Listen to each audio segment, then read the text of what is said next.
أعوذ بالله من الشيطان الرجيم. அஸ்ஸலாமு அலைக்கும் வரஹ்மத்துல்லாஹி வபரகாத்துஹு.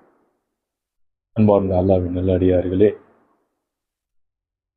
தினமும் நாம் பார்த்து வரக்கூடிய செய்தியிலே நபிகள் நாயகம் ஸல்லல்லாஹு அலைஹி வஸல்லம் அவருடைய வாழ்க்கையிலே நமக்கு கிடைத்த அரும்பெரும் நற்போதனைகளை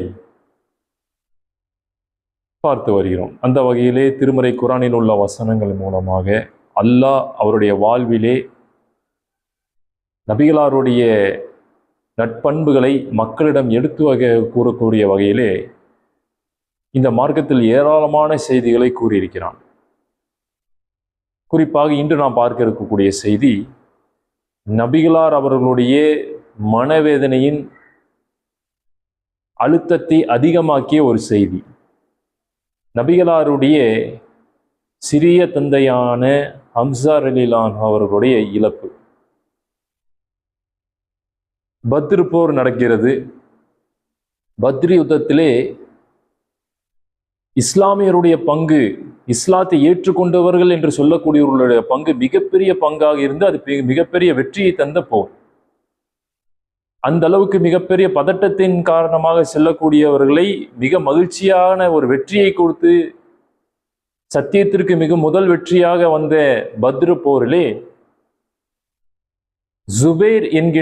ஜுபைர் பின் முத்அம் என்பவருடைய சிறிய தந்தை அவர்கள் கொல்லப்படுகிறார்கள். அசத்தியத்தில் இருக்கக்கூடிய பாதையில் அவரை கொன்றவர்கள் சத்திய பாதையில் சென்ற ஹம்ஸா ரலியல்லாஹு அன்ஹு.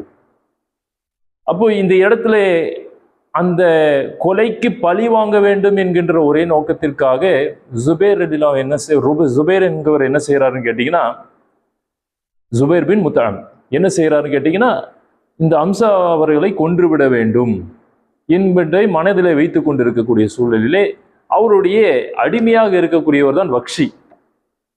அந்த வக்ஷியை அழைத்து என்ன சொல்றாங்க கேட்டீங்கன்னா, என்னுடைய இந்த சிறிய தந்தையினுடைய கொலைக்கு பகரமாக நீங்கள் நபிகளாருடைய ஹம்ஸா ரலியல்லாஹு அன்ஹு அவர்களை கொன்றீர்கள் என்று சொன்னால் உன்னை நான் என்ன செய்து விடுகிறேன், அடிமைத்தலிருந்து விடுதலை செய்து விடுகிறேன். என்கிட்ட நீ அடிமையா இருக்க வேண்டிய தேவை கிடையாது.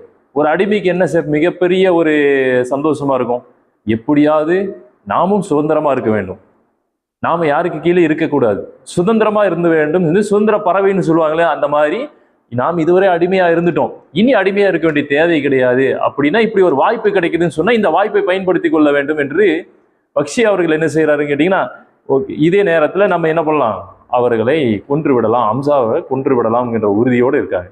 இப்போ இது பத்ர் போரில் நடந்ததுக்கு பழி வாங்குவதற்காக மிகப்பெரிய ஒரு வாய்ப்பாக கிடைத்தது உஹது போர். அப்போ உஹது போர் நடந்து கொண்டு இருக்கக்கூடிய காலகட்டத்திலே மிகப்பெரிய வருத்தத்திற்குரிய செயல் என்னன்னு கேட்டீங்கன்னா, போர்ல நேருக்கு நேர் தான் போராடுவாங்க. ஆனா இங்க என்ன செய்யறாங்கன்னா, வக்ஷியானவர்கள் ஹம்ஸா ரலியல்லாஹு அவருடைய வீரத்தை பார்த்து நேரடியாக நம்மளால அவரோட போரிட முடியாது என்று சொல்லி ஒரு பாறைக்கு பின்னாடி ஒளிந்து கொண்டு ஹம்ஸா ரலியல்லாஹு அவர்கள் எதிர்பாராத நேரத்திலே தன்னுடைய ஈட்டியை எடுத்து அவருடைய மறை அவயத்திலே குத்தி அவரை கொன்று விடுகிறார்கள். அப்ப இந்த செய்தியானது இதற்கு பிறகு வக்ஷி என்ன செய்யறாங்க கேட்டீங்கன்னா, இஸ்லாம் வளர்ந்து வரக்கூடிய காலகட்டத்தில் மக்கால இருக்கும்போது இஸ்லாம் வளர்ந்து வருகிறது, இது எனக்கு பாதுகாப்பான இடம் இல்லைன்னு சொல்லி தாயிஃபுக்கு ஓடுறாங்க. தாயிஃபுக்குள்ளேயும் இஸ்லாம் வளர்ந்து வருகிறது, இதற்கு மேல நாம இஸ்லாத்தின் பக்கம் தான் போய் ஆகணும் போல் இருக்கே என்று ஒரு கட்டாயத்தின் வரும் பொழுது அங்கே இருக்கக்கூடியவர் சொல்றாங்க, ஒரு தூதுக்குழுவானது வந்திருக்கு, தாயிஃபை நோக்கி வந்திருக்கு, நபிகள் நாயகம் ஸல்லல்லாஹு அலைஹி வஸல்லம் அனுப்பிச்சிருக்காங்க, அந்த தூதுக்குழுவுடன் சென்று விடுங்கள், நபிகளாரிடம் சென்று விடுங்கள்ங்கிறாங்க. என்ன காரணம் கேட்டா, தூதுக்குழுவுடன் வரக்கூடியவர்களுக்கு நபிகளார் தொல்லை தர மாட்டார், சத்தியத்தின்பால் வரணும் அவங்க விரும்புறாங்க, அவருக்கு தொல்லை தர மாட்டார், நீங்க போங்க அப்படின்னு சொல்லி தூதுக்குழுவோடைய இறுதியாக அனுப்பி வைக்கக்கூடிய ஒரு சூழ்நிலை வருது. வக்ஷியோட நிலைமை எப்படி ஆகுதுன்னு கேட்டீங்கன்னா, ஹம்ஸா ரலியல்லாஹு அவரை கொன்ற பிறகு ஊர் விட்டு ஊர் செல்லக்கூடிய ஒரு சூழ்நிலை. இப்போ நபிகள் நாயகம் ஸல்லல்லாஹு அலைஹி வஸல்லம் செல்றாங்க. அங்க சென்ற உடனே நபிகள் நாயகம் ஸல்லல்லாஹு அலைஹி வஸல்லம் வக்ஷியை பார்த்த உடனே முதல் கேள்வி கேட்கிறாங்க, நீர் தான் வக்ஷியா அப்படின்னு கேட்குறாங்க. உடனே அடுத்த கேள்வி அவங்க கேட்கக்கூடிய அந்த வக்ஷியான்னு கேட்ட உடனே, நீர் தான் ஹம்ஸா ரலியல்லாஹு கொண்டீர்களா அப்படின்னு கேட்ட உடனே, நீங்கள் செய்தி கேட்ட வரைக்கும் உண்மைதான் என்று வக்ஷி ஏற்றுக்கொள்கிறார். உடனே நபிகள் நாயகம் ஸல்லல்லாஹு அலைஹி வஸல்லம் அவர் என்ன சொல்றாங்க, உங்களுடைய முகத்தை, அவருடைய முகத்தை பார்க்க, என்னை விட்டு உன் முகத்தை மறைத்து கொள்ள முடியுமா, என்னை விட்டு உன் முகத்தை மறைத்து கொள்ள முடியுமா என்று யாரை பார்த்து கேட்கிறாங்க? வக்ஷியை பார்த்து கேட்கிறாங்க.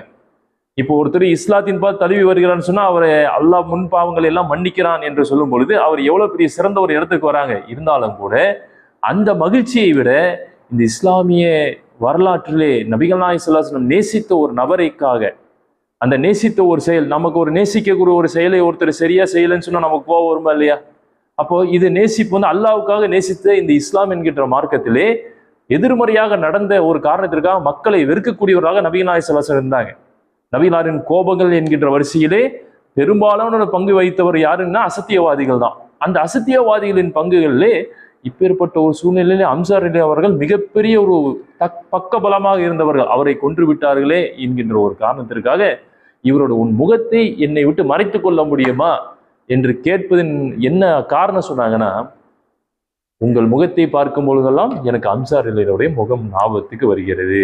அப்ப அந்த இழப்பை அவரால் தாங்கிக் கொள்ள முடியவில்லை. ஆகவே அந்த ஒரு சூழ்நிலையில் எந்த ஒரு காலகட்டத்திலும் மக்களை வெறுக்காத நபிகள் நாயகம் ஸல்லல்லாஹு அலைஹி வஸல்லம் அவர்கள் ஒரு நபரை பார்த்து உங்கள் முகத்தை என்னிடம் கொண்டு வராதீர்கள் என்று சொல்கிறார்கள் என்று சொன்னால், நிச்சயமாக அவர் இந்த சத்தியத்தில் போராடிய போராட்டம் அந்த அளவுக்கு இருக்கும் பொழுது மிகப்பெரிய எதிர்ப்பாக இருந்தவர்களுடைய வரிசையிலே இந்த செயலானது இருந்தது. அவர் வாழ்நாள் முழுக்க இதற்காக மிக பெரும் வருத்தத்தை அல்லாவிடம் கேட்டுக்கொண்டே இருக்க, துவா கேட்போம் இல்லையா, அந்த மாதிரி வருத்தப்பட்டு அல்லாவிடம் மன்றாடக்கூடிய ஒரு விஷயமாக இருந்த ஒரு செயலாக இருந்தது. இந்த சோகத்திற்காக அல்லாவிடம் அவர் இறைவனிடம் அவர் மன்றாடக்கூடிய ஒரு செயலாக இருந்த ஒரு சம்பவம். அதன் பிறகு வக்ஷி அவர்கள் திரும்ப சென்று விடுகிறார்கள். இது ஒரு செய்தியாக நம்ம பார்க்கிறோம். அத்தகைய நம்முடைய வாழ்விலும் சிறந்த ஒரு நபர்களை நாம் இழக்கும் பொழுது எப்படி வருத்தப்படுவோமோ அந்த நேரத்தில் அல்லாவை மட்டுமே சார்ந்திருக்க வேண்டுமே தவிர நாம் அல்லாவினுடைய எந்த ஒரு தன்மையை விட்டும் விலகிவிடக்கூடாது. ஈமான் என்பது படைத்த இறைவனை மட்டும் நம்பி அவனை மட்டுமே சார்ந்து அவனிடம் மட்டுமே தீர்வை எதிர்பார்க்கக்கூடியவளாக இருக்க வேண்டும் என்பதை இந்த செய்தியிலிருந்து பார்த்தாலும் கூட, மனிதன் என்கின்ற வகையில நபிகள் நாயகம் ஸல்லல்லாஹு அலைஹி வஸல்லம் அவர்கள் உள்ளத்தால் வெறுத்தவர்களும் இருந்தார்கள். அதை அவர்கள் வாழ்வின் மூலம் நாம் தெரிந்து கொள்கிறோம். அத்தகைய விஷயத்திலே நபிகளுடைய வாழ்க்கையில் நாம் மிகப்பெரிய நட்புதலை நமக்கு இருக்கிறது. அந்த நட்புதைகளை ஒவ்வொரு நாளும் தெரிந்து கொள்ள வாய்ப்பை ஏகருவனை மட்டுமே பிரார்த்தித்தவனாக, அந்த வாய்ப்பை ஏற்படுத்திய இறைவனை மட்டுமே போற்றியவனாக இந்த உரையை நிறைவு செய்கிறேன். வாஹிரு தாவானா அல்ஹம்துலில்லாஹி ரப்பில் ஆலமீன். அஸ்ஸலாமு அலைக்கும் வரஹ்மத்துல்லாஹி வபரகாத்துஹு.